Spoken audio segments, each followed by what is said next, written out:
Saudi আরবে 125 kilometre লম্বা সোনার পাহাড়, ওই যে ফোরাতের ভিতর থেকে যে স্বর্ণের পাহাড় আসবে, যুদ্ধ লেগে প্রতি 199 জন খুন হবে, এটাই সৌদি আরবের, এটাই সেটা।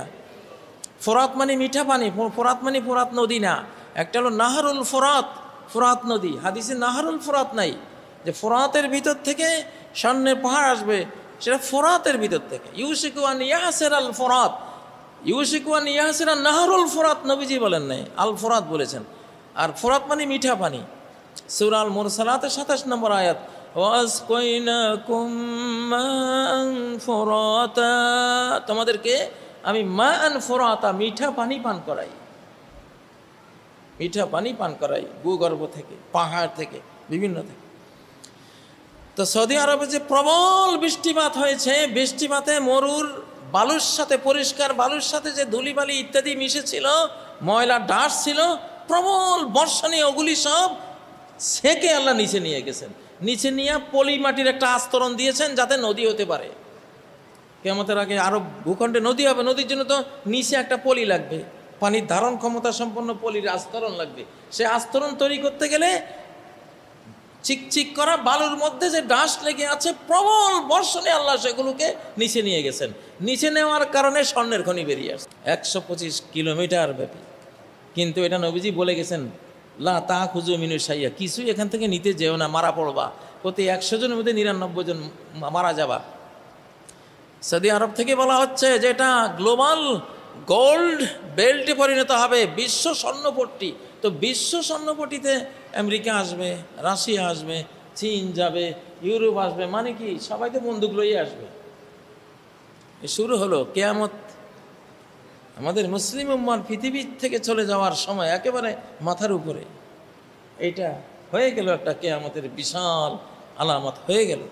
আজ থেকে 20-25 বছর পরে পৃথিবীতে কোনো গাড়ি ঘোড়া থাকবে না, পৃথিবীতে কোনো বিমান থাকবে না, পৃথিবীতে কোনো ক্ষেপণাস্ত্র থাকবে না, পৃথিবীতে কোনো গোলা বারুদের অস্ত্রশস্ত্র থাকবে না, পৃথিবীতে কোনো কারেন্ট, কোনো মোবাইল, কোনো প্রযুক্তি কিছুই থাকবে না।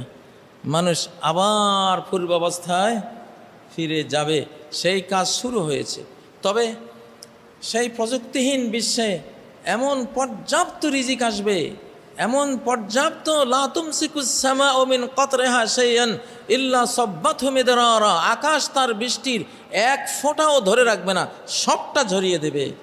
ওয়ালা তুমসিকুল আরদু মিন নাবাতিহা শাইআন ইল্লা আমবাতাত, মাটির পৃথিবী তার ফল ফসলের গাছগাছালি একটাও উদ্গত না করে ছেড়ে দেবে না, গোটা পৃথিবী শস্য ভাণ্ডারে পরিণত করে দেবে। আগের যুগের বুড়ো মানুষগুলো, পরিবারগুলো যেমন মাসে একবার বাজারে যেত, শুধু একটা দিয়া সলাই, একটু সরিষার তেল, একটা মোমবাতি, এগুলি কেনার জন্য। আর সবই তো গোলা ভরা ধান, পুকুর ভরা মাছ, বাগান ভরা ফলমূল, কি নাই, বাইরের আশপাশে সব শস্য, আপনার তরি তরকারি সব ভরা। টাকার কোনো দরকার ছিল না, টাকার কোনো, সামান্য একটু টাকা লাগতো মাসে 1-2 বার।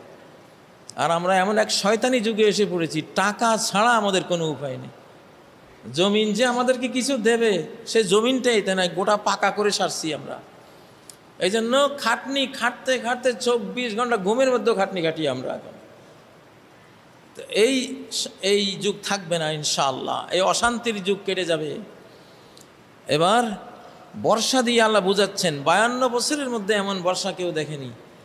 রিফর্ম হচ্ছে, সেই 50 বছর আগে যা ছিল আবার সেটা ফেরত এসেছে, আলহামদুলিল্লাহ।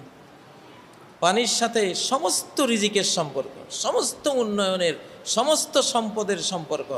সৌদি আরবে 125 কিলোমিটার লম্বা সোনার পাহাড়, ওই যে ফোরাতের ভিতর থেকে যে স্বর্ণের পাহাড় আসবে, যুদ্ধ লেগে প্রতি 199 জন খুন হবে, এটাই সৌদি আরবের, এটাই সেটা। ফোরাত মানে মিঠা পানি, ফোরাত মানে ফোরাত নদী না, একটা হলো নাহারুল ফোরাত, ফোরাত নদী। হাদিসে নাহারুল ফোরাত নাই, যে ফোরাতের ভিতর থেকে স্বর্ণের পাহাড় আসবে, সেটা ফোরাতের ভিতর থেকে। ইউশিকুয়ান ইয়াসের আল ফোরাত, ইউশিকুয়ান ইয়াসের আল নাহারুল ফোরাত নবীজি বলেন নাই, আল ফোরাত বলেছেন। আর ফোরাত মানে মিঠা পানি। সূরা আল মুরসালাতের 27 নম্বর আয়াত, ওয়াসকাইনাকুম মাআন ফুরাতা, তোমাদেরকে আমি মাআন ফুরাতা মিঠা পানি পান করাই, মিঠা পানি পান করাই ভূগর্ভ থেকে, পাহাড় থেকে, বিভিন্ন থেকে। তো সৌদি আরবে যে প্রবল বৃষ্টিপাত হয়েছে, বৃষ্টিপাতে মরুর বালুর সাথে, পরিষ্কার বালুর সাথে যে ধুলিবালি ইত্যাদি মিশেছিল, ময়লা ডাস ছিল, প্রবল বর্ষণে ওগুলি সব সেকে আল্লাহ নিচে নিয়ে গেছেন। নিচে নিয়ে পলি মাটির একটা আস্তরণ দিয়েছেন যাতে নদী হতে পারে। কিয়ামতের আগে আরব ভূখণ্ডে নদী হবে, নদীর জন্য তো নিচে একটা পলি লাগবে, পানির ধারণ ক্ষমতা সম্পন্ন পলির আস্তরণ লাগবে। সে আস্তরণ তৈরি করতে গেলে চিকচিক করা বালুর মধ্যে যে ডাস লেগে আছে, প্রবল বর্ষণে আল্লাহ সেগুলোকে নিচে নিয়ে গেছেন। নিচে নেওয়ার কারণে স্বর্ণের খনি বেরিয়ে আসছে 125 কিলোমিটার ব্যাপী। কিন্তু এটা নবীজি বলে গেছেন, লা তা খুঁজু মিনু সাইয়া, কিছুই এখান থেকে নিতে যেও না, মারা পড়বা। প্রতি 100 জনের মধ্যে 99 জন মারা যাবা। সৌদি আরব থেকে বলা হচ্ছে যে এটা গ্লোবাল গোল্ড বেল্টে পরিণত হবে, বিশ্ব স্বর্ণপট্টি।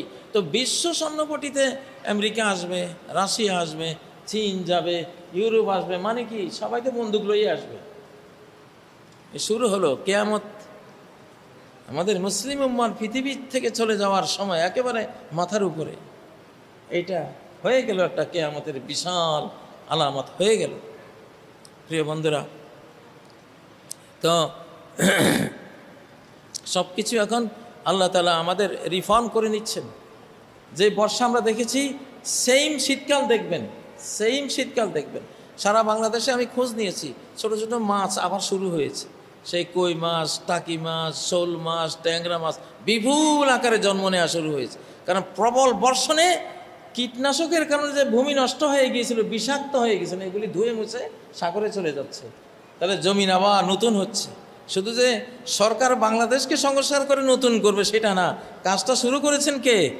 আল্লাহ নিজে। মাটি সংস্কার হচ্ছে, আমাদের ফল ফসল সংস্কার হচ্ছে, আমাদের পানি সম্পদ সংস্কার হচ্ছে, আমাদের বর্ষাকাল সংস্কার হয়ে গেছে, আমাদের শীতকালও এখন সংস্কার হবে। আমি তো এমনি বলছি যে হ্যাঁ অবশ্যই লম্বা শীতকাল আসতেছে, পরে শুনি আবহাওয়া দপ্তর থেকেও বলছে এবার বহু সত্য প্রবাহ আসবে, ফলে বর্ষাকালের মতোই বিশাল লম্বা শীতকালও আসবে। সুবহানাল্লাহ। তাহলে এই যে কথাগুলি যে সত্য, কোরআন থেকে যেটা বলছে, এটা দেখবেন আপনারা সামনে ইনশাআল্লাহ, দেখে চলেছেন, আরও দেখবেন। তাহলে কার দিকে আসতে হবে? মালিকের দিকে। মালিক যেদিকে আমি সেদিকে, আল্লাহ যেদিকে আমরা সেদিকে, আমরা কোরআনের দিকে। কোন দিকে? কোরআনের দিকে। বাস আমরা এখন কোরআনকে চাই। কোরআন এখন জোর করে ঢুকবে, দুয়ার ভেঙ্গে ঢুকবে, অমান্য করলে মায়েরা একেবারে গোরস্থানে পাঠা দিয়ে ঢুকবে। সে আসবেই, সে সিদ্ধান্ত নিয়েছে আমি আসব, পারলে কেউ রোখা আমারে, দেখি কতটা শক্তি আছে। ওয়ালা আন্না কুরআনান সুইয়ারাত বিহিল জিবাল, সূরা রাদের যেই 30 নম্বর আয়াত, এই কোরআন দিয়ে পাহাড়কে স্থানচ্যুত করে চালিয়ে দেওয়া যায়। কুত্তাত বিহিল আরদ, এই কোরআন দিয়ে পৃথিবীকে খণ্ড খণ্ড করে দেওয়া যায়, এমন পাওয়ার লুকিয়ে আছে এর মধ্যে। কুল্লেমা বিহিল মৌতা, কোরআন দিয়ে মুর্দার সাথে কথা বলা যায়। এক একটা আয়াতের মধ্যে এরকম রহস্য লুকিয়ে আছে, পাওয়ার লুকিয়ে আছে।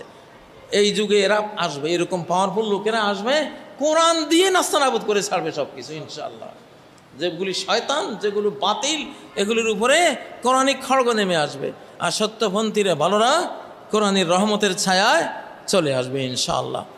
আল্লাহ তাআলা আমাদেরকে ক্ষমা করেন, জিন্দা মুর্দা সকল মুমিন মুমিনা, মুসলিম মুসলিমাকে ক্ষমা করেন, আমাদের মা বাবাকে ক্ষমা করেন। আল্লাহ আজকে জুলাই সনদের যে স্বাক্ষর হবে, আল্লাহ আমরা যে দাবিটি তুলেছি সেই দাবির সহ স্বাক্ষর করার তৌফিক দান করেন, এটা সংযোজন করার তৌফিক দান করেন। 47-এর উল্লেখ সহই যাতে জুলাই সনদ বাস্তবায়িত হয় সেই তৌফিক দান করেন। দ্বিজাতি তত্ত্বের, কোরআনিক তত্ত্বের স্বীকৃতি দিয়েই যাতে এটা বাস্তবায়ন হয়। কাউকে ভয় করার কোনো প্রয়োজন নেই আল্লাহ ছাড়া। আপনাকে ভয় করতে হবে, আর কাউকে ভয় করার কোনো যুগ এটা নয়। এটা আল্লাহ ভীতির যুগ, আল্লাহর ভয়ের যুগ। এটা আর গায়রুল্লাহর ভয়ের কোনো যুগ না। কেন যুগ না? আল্লাহ অ্যাকশানে আছেন। যেই গন্ডগোল করবে ঘাড় মটকে দিবেন আল্লাহ তাআলা নিজে আকাশ থেকে।